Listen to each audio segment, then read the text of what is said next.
Live from Atlanta, Georgia, it's the Zach Ballinger Show. We help you find your direction through passion and purpose. My name is Zach Ballinger. I am your host. Thank you so much for joining us again today. We're doing a double header.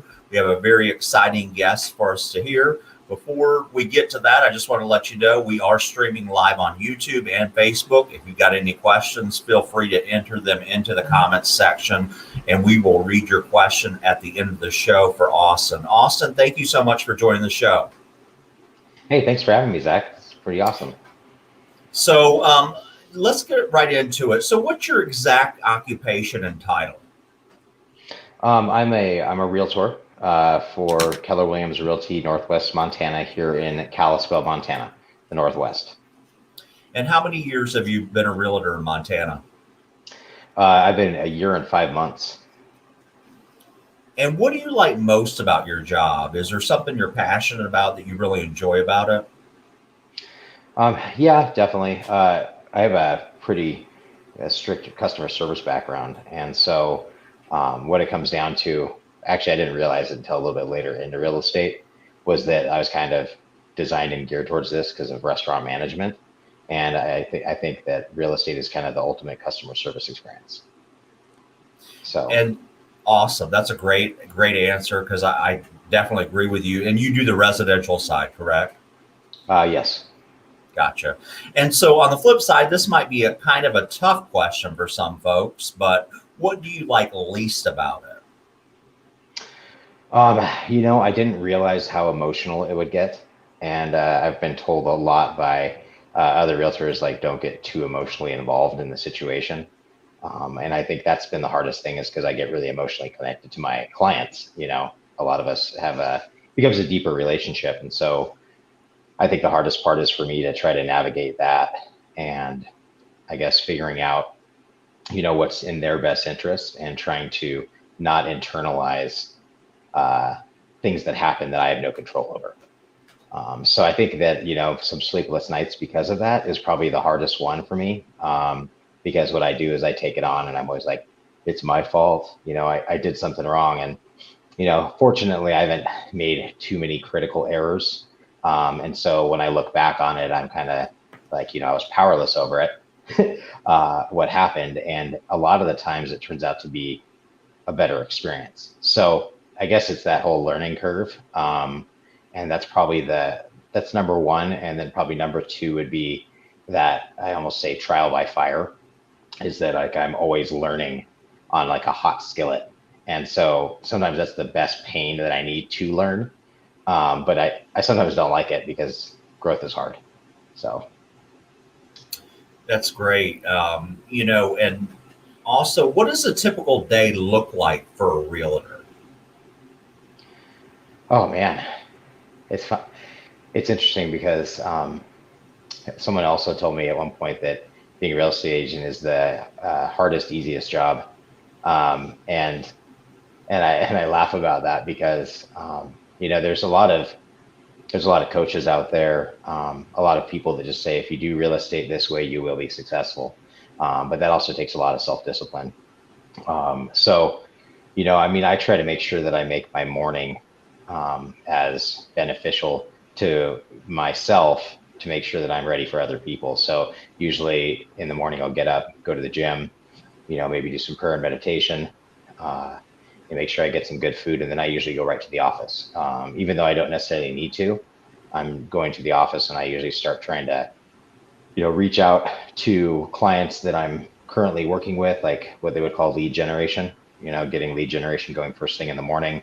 Um, and then trying to make sure you're setting up either appointments, or, making sure you're attacking the things that you need to attack in, like, deals at the time. Uh, so that'd probably be like my beginning of the day, going to about noon. And hopefully, if I've set some appointments, then maybe take a little break for lunch, go on those appointments from maybe 1 to 2 o'clock until the evening. And yeah, I mean, that would be a perfect day, doing that, and then just like shutting everything off and being like, okay, I'm going to have a beautiful family dinner. But the reality is, the day in the life of a typical agent is sometimes people are texting and calling you at 7 a.m. in the middle of the gym workout, and then all of a sudden there's a crisis that happens. So you're not getting your lead generation done. and all these things, these like just different wrenches get thrown in your game. And so that's something maybe newer that I'm trying to navigate. But I find myself kind of like having those, those really good days where I'm structured, and then those days where it's just chaotic. So it's kind of a roller coaster, to be honest with you. At least for me, is that I can feel that roller coaster and trying to find that balance in life.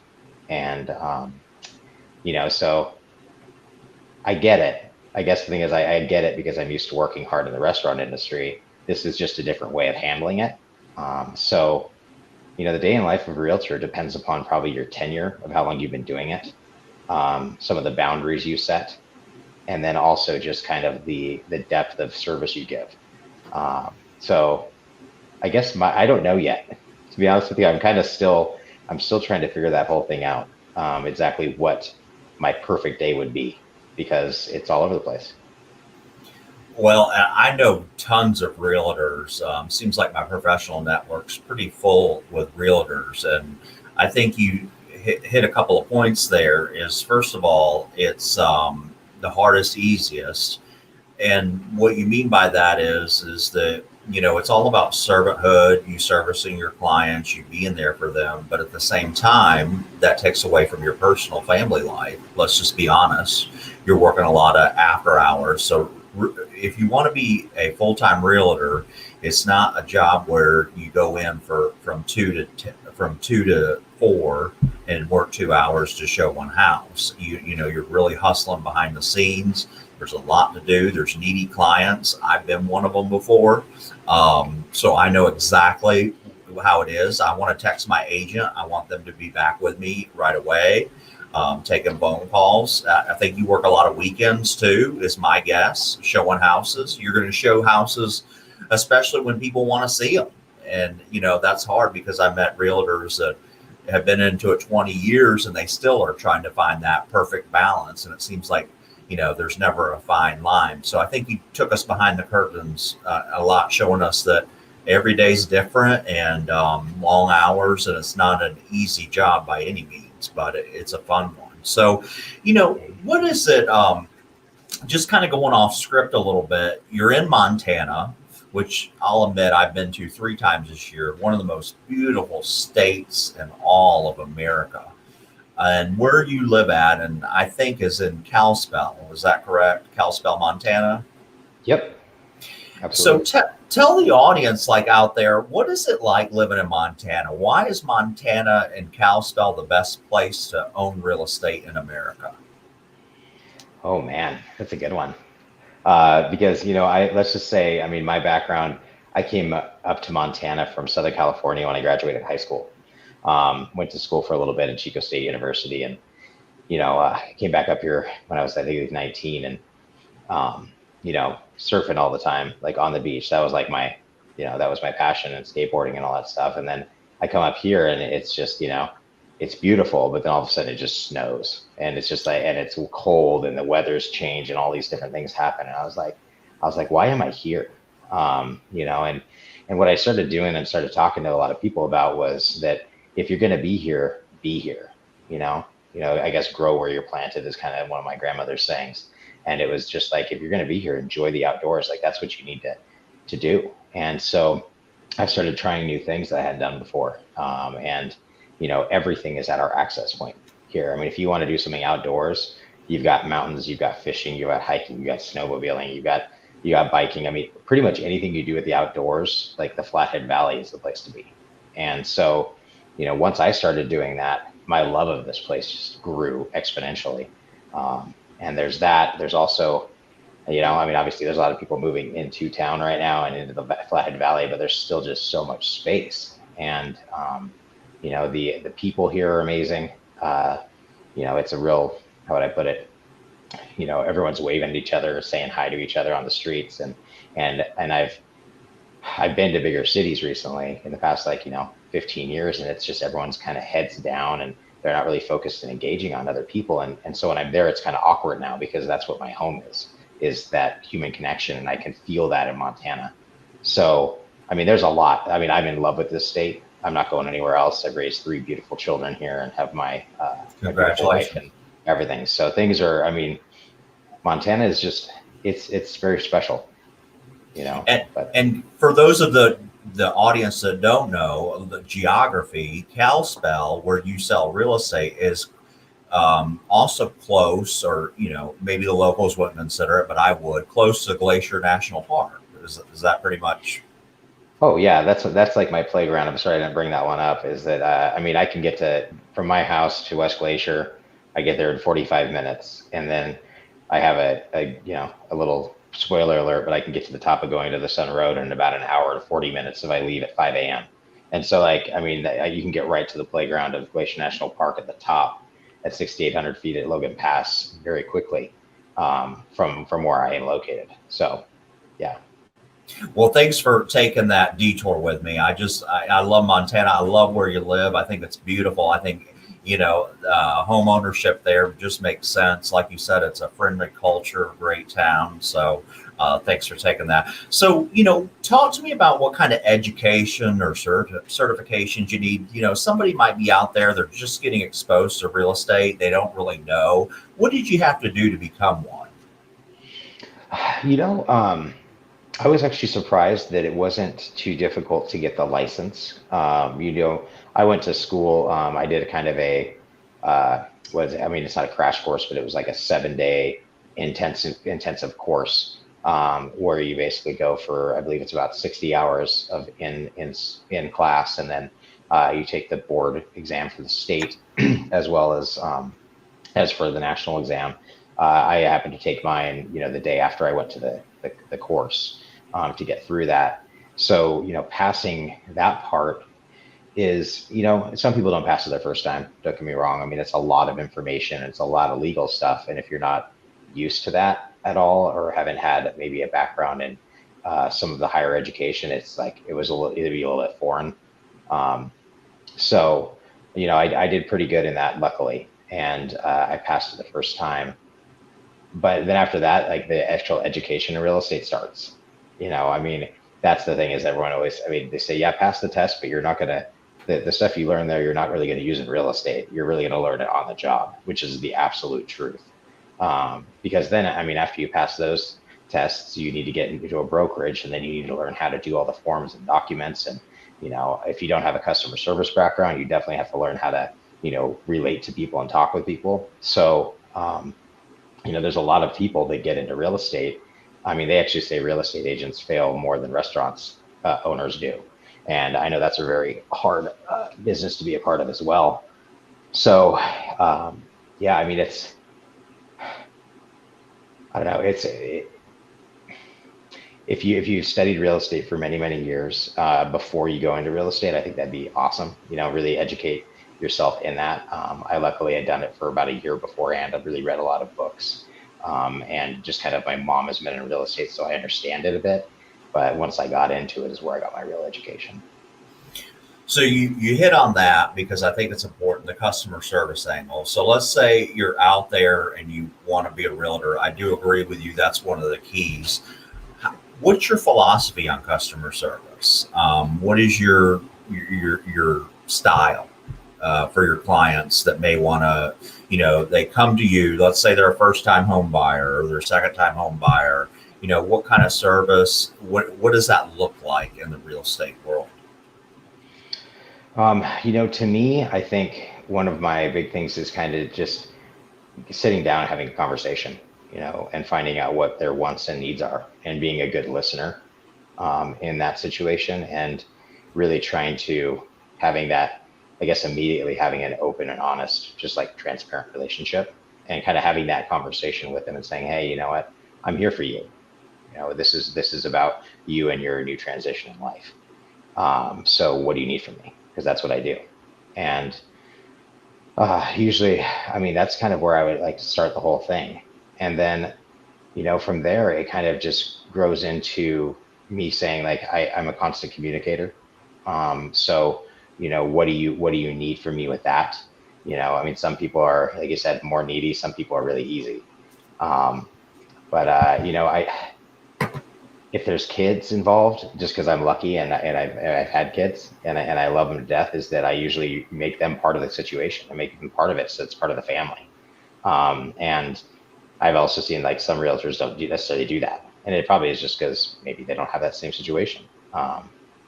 So usually I'll do that kind of stuff. And um, also with the honesty is that like I don't know everything, and I realize that, especially me being in real estate for a shorter period of time.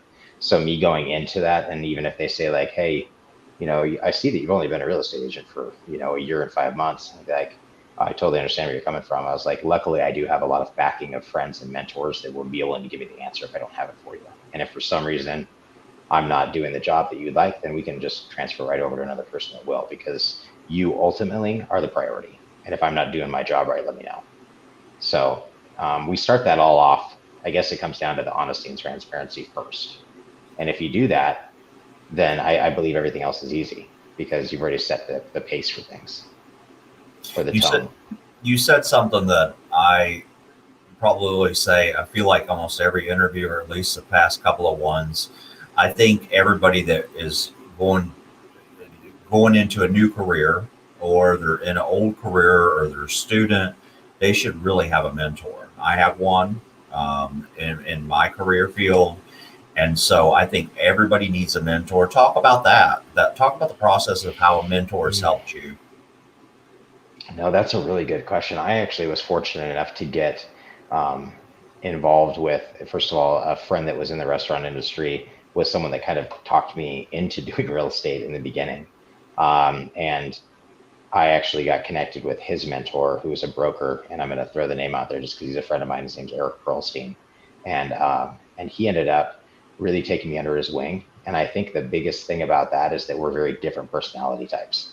And so he didn't hesitate at all to kind of like smack me when I was doing the wrong thing, or, hey, you're not talking like a real estate agent. Let's be professional. Because I was so used to like maybe the kitchen mentality, or, whatever it was from my old career. And so having a mentor who holds you accountable, but also isn't afraid to tell you what you're doing wrong and what you're doing right.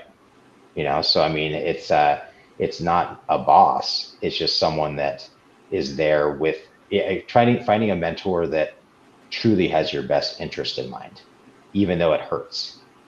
And so that's what I realized, and what I find the value in that of coaching or whatever it is, um, you know, I appreciate that now. But sometimes it hurts the ego, but it is what it is. Hey, I 100% agree. I have a mentor that runs their own talk show. And, when I talk to them, they give me advice and feedback. And sometimes it's brutal, but I think it only helps you grow. And mentors really do help you. And no matter what walk of life you're in, they can really, really help you submit your career, as well as just be a guide and a resource. And like you said, tell you the good. You want to hear when you do good, obviously, but tell you about it and give you feedback, give you advice. What do I need to do? What do I need to do to get here? This is how many houses I want to sell. This is what I want to be in my career. How do I get there? So I think it's so important, and you touched on that stuff. So let's take back when you were in grade school. Um, yeah, we're rewinding a little bit. All So, right. what was there a career, a dream career that you had as a child that you grew up and said, "I wanted to do that"? It doesn't obviously have to be real estate, but it could be anything. Well, grade school, it's actually, I wanted to be a chef. Um, and that's where it all started, was that I remember, I don't know, I'll tell this funny story, is that, I mean, I used to cook so much when I was a kid. We used to have like Austin cooking, week, or the kids would cook during the week. And I remember I made this alphabet soup from scratch. And instead of a teaspoon of pepper, I put a tablespoon of pepper in the soup. And I must have been like 8 years old. But the whole family ate it, and they all cringed and all that stuff. And it was just like a good first criticism point. And I kept on wanting to be a chef still, because I just cooked and cooked, and wanted to basically go to cordon bleu and all those things. And um, that was kind of like, that was my dream. And then I actually got into a real kitchen after after school, and worked for a chef. I'm not going to say the name of where the chef was or anything like that, but it was a really bad experience, and I didn't like what I saw. And I think that's what ended up turning me off from at least the cooking part of the kitchens, just because I didn't, sometimes you really want what other people have. Like I think a mentor or like a career would be like, hey, I want what you have. So that's why I'm going to choose that. And that turned me off from all of it. I was like, I do not want what that person has. And, and realized also that my strength was in something different. It was the customer service side of things, and the back of the house was not necessarily always that. Sometimes there's different personality types, and all of a sudden I took my strength from the kitchen part and realized I loved the restaurant industry at the time, and all of a sudden that was a passion of mine. So um, it's funny. I didn't want to be an astronaut. I didn't want to be a fireman or anything like that. I always just wanted to be cooking, and everything turns out differently for some reason. Yeah, and skills, your career goals change as you go on. Millennials change job on the average every 3 years in North America. So it's quite common, and it makes sense because, we're growing, we want to do something new, our skills change, we find a strength, we hone in on it. Like for you, your customer service is something that you've found, and it took a little while, and that's something you're really good at and you enjoy, and you take funneled it into this career of real estate, and you're utilizing that strength, and you've been successful at it. Obviously, you've sold a lot of homes in a very short period of time. So I think it's a great example. So let me ask you one more question before we get to the student questions. Um, you said you've been in a year and a half, which is about the average of when some people change, but it can be your life, it can be this career. But can you think of an obstacle? When I talk to entrepreneurs, when I talk to people that are successful in their careers, there's often been a story of an adversity behind their career story. Maybe they didn't think they could make it, maybe they failed an exam, maybe there was a bad day and they're like, what am I doing in this? Can you think back to a time you had adversity over your career? Yes. um, when the state shut down on March 16th of this year, because of our pandemic, um, that was crushing to me in the very beginning. And because what was going on is that basically the first year of real estate, I had only sold 6 properties, which was still pretty decent for getting into it, right? And I had another job. I've been working full time as a restaurant server, which is where you and I met. And I've been working as a server, and all of a sudden, the virus hit, and I just thought everything that I had built, that I was about to, let's just say, like, I was about to launch. I'd worked really, really hard for nothing. It seemed like, right? Like basically all this stuff for no money for the past like 6 months. And then that hit, went forward, and was just kind of, I don't know, I was in a dark place for like 2 weeks during that period of time, because I was just like, I'm not, like, what's going to happen? Are we going to lose our house? Like, all this hard work I've done is going to be for naught. And I was told by some friends, especially just in the real estate business, like, Austin, just keep pushing, keep doing what you've been doing, because if you keep doing it, something will come of it. And it was interesting. So I shifted a little bit and changed I just changed how I was doing real estate, which I started doing Zoom meetings with people and started talking to all these people via online and different social media platforms and different stuff. And so that adversity, that dark time, all of a sudden kind of turned into this fruition this summer. So it was like it turned into a big, big thing this summer. But I just remember like going through that, and just being honest with my friends, saying I'm not doing well right now. Like I feel like I'm gonna lose everything, and having people listen and help me through that was huge. I don't know if that answers your question, but It that is. was like that Absolutely. was the big thing. That was the big thing of this past year that was kind of crazy, because all of a sudden then I see all this stuff they said, keep doing it, keep doing it, keep doing it, and then I just exploded this summer. And it was like, now it's just I'm living a different life as of Awesome. today. Awesome. So it's pretty cool. Great story. I'm sure people around the United States can relate in the same positions. Obviously, I knew a lot of speakers. Same thing that happened with no live events going on. Guess what happened? There's no speaking events. So, it happened in multiple industries. So, thank you for sharing that. So, a student asked, they said, what's your, this may not even be a student, I don't know. They emailed in and said, how do you show a house to someone? So in other words, I think what they're asking is, when you show a house, let's say you got a new client, you go into a residential home, do you give them commentary like, here, you need to look at this, you need to look at this? or do you let them do your own and then comment after? What's kind of your style of showing a house to your clients? Oh, that's a good question because I mean, truly, right now it's a little bit different for everyone, specifically because of pandemic and how the houses are being shown. Are they being shown, via Zoom, like on a phone, walking around with me there? Are we making sure to wear masks? Are we making sure to sanitize? There's different ways to do it. So that's like the immediate thing right now. And then what I usually do is just say, hey, folks, this is your property to look at. I'm here with the question, or I'm here with the answers if you have questions. And I try not to just sit there and, I guess if they would like me to show them the entire house of what the aspects are, I will. But a lot of times I let them walk around and then we kind of reconvene and I kind of stay in the shadows as someone that's there for anything they have. Because I feel like I've actually been in the process of shopping for a home, but it's been many years. And I remember the agent kind of being like, right, hovering over your back, just like talking about everything and not giving you that time to kind of dream about what your house is. And I find that the whole point of seeing houses is to envision yourself in it. And as a family, like maybe a husband and wife or the kids and everything, like let them explore. That's the whole point. It's fun. Yeah, great point. Situational leadership. It's different styles for different folks.